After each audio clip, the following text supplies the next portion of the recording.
પણ છે, કારણ કે આજે જુઓ રૂપિયો ડોલરની સામે નવા નીચલા સ્તર પર પહોંચતો જોવા મળ્યો છે. તો રૂપિયામાં આટલી બધી નરમાશ કેમ આવી, એના કારણોની સાથે જોડાયા છે સહયોગી આરતી મહેતા. આરતી, ખાસ કરીને જણાવો, રૂપિયાની અંદર આજે જે આટલા બધા આપણે ઉતાર ચઢાવ જોઈ રહ્યા છે, શું ખાસ કારણો રહ્યા છે?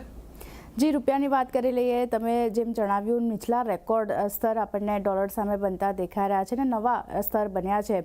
લગભગ 76 પૈસા જેટલો નબળો થઈને રૂપિયો જે છે તે 91.71 પ્રતિ ડોલર પર આપણને પહોંચતો દેખાયો હતો ડોલર સામે.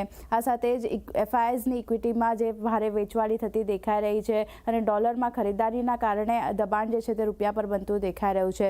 આરબીઆઈ ખાસને એમની વાત કરી લઈએ તો તેઓ ડોલરની સપ્લાય કરી રહ્યું છે, પરંતુ ઓછી માત્રામાં કરી રહ્યું છે, એટલે ત્યાંથી પણ સપોર્ટ જે છે તે રૂપિયાને નથી મળી રહ્યો. અને જો અન્ય ઇમર્જિંગ દેશોની જો વાત કરી લઈએ તો ત્યાંની કરન્સીમાં સ્થિરતા છે, છતાં રૂપિયો જે છે તે ડોલર સામે આપણને ઘટતો દેખાઈ રહ્યો છે. એટલે આપણે 2025માં પણ જોયું હતું કે અન્ય ઇમર્જિંગ કરન્સીમાં ખાસ કરીને ડોલર સામે ઇન્ડિયન રૂપીની એક સૌથી નબળું પ્રદર્શન આપણને બનતું દેખાયું હતું. 2026ની જો વાત કરી લઈએ તો ભારતીય બજાર ઓલમોસ્ટ 4.5% અહીંયાથી તૂટ્યા છે, જ્યારે કોરિયા ઇન્ડેક્સની જો વાત કરી લઈએ તો 15% ઉપર આપણને રહેતા દેખાયા છે. તો આ ભારતીય બજારમાં જે વેચવાળી છે એની અસર પણ ક્યાંય ને ક્યાંય રૂપિયા પર બનતી દેખાઈ રહી છે. સેન્ટિમેન્ટ હજી પણ બજારમાં થોડા ઘણા ખરાબ જે છે તે આપણને બનતા દેખાઈ રહ્યા છે. એની અસર ખાસ કરીને રૂપિયા પર આપણે જોઈ રહ્યા છે. હવે 5 મુખ્ય કારણોની વાત કરી લઈએ કેમ રૂપિયો ઘટી રહ્યો છે. તો સૌથી પહેલું કારણ અત્યારે જે બની રહ્યું છે તે ગ્રીનલેન્ડનો મુદ્દો છે. એને લઈને યુએસ અને યુરોપ વચ્ચે જે તણાવ વધી રહ્યો છે તો ડોલરને સપોર્ટ મળી રહ્યો છે, પરિણામે રૂપિયો નબળો પડી રહ્યો છે. બીજી બાજુ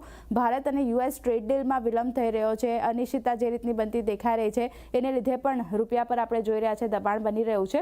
ત્રીજું કારણ આપણે જોઈએ તો અહીંયા ખાસ કરીને એક્સપોર્ટર્સ તરફથી ડોલરની ભારે ડિમાન્ડ આપણને વધતી દેખાઈ રહી છે. જે મેટલ એક્સપોર્ટર્સ છે તેઓ તરફથી ડોલરની ડિમાન્ડ વધી રહી છે, એટલે માટે ફ્લો જે છે માર્કેટમાં ડોલરનો વધી રહ્યો છે. ચોથા રીઝનની વાત કરી લઈએ તો ઇક્વિટી માર્કેટ છે, ઘટાડો જે રીતે આવતો દેખાયો છે એફઆઈએસ તરફથી જે રીતે ડિમાન્ડ જે છે તે ડોલરની વધતી દેખાઈ રહી છે, એને કારણે આપણે જે છે તે રૂપિયા પર નરમાશ જોઈ રહ્યા છે. અને પાંચમું કારણ આજે વાત કરી લઈએ તો ઓલમોસ્ટ 91 પ્રતિ ડોલરને પાર નીકળ્યા બાદ મહત્વના જે ટેકનિકલ લેવલ્સ હતા તે પણ અહીંયાથી રૂપિયા પર તૂટતા દેખાયા છે. એને કારણે પણ જે દબાણ છે ખાસ કરીને તે આપણને રૂપિયા પર આવતું દેખાય છે, કારણ કે 91ની ઉપર હવે ડોલર ઇન્ડેક્સ પહોંચતું દેખાયું છે. નિષ્ણાંતોનું માનવું છે કે જે મુખ્ય કારણ છે તે જેપનીઝ બોન્ડ યીલ્ડમાં વધારો છે, એ એક મુખ્ય કારણ બની રહ્યું છે કે રૂપિયામાં આપણે ઘટાડો જોઈ રહ્યા છે અને આ નરમાશ જે છે, આ દબાણ જે છે તે હજી પણ આપણને આગળ વધતી દેખાઈ શકે છે.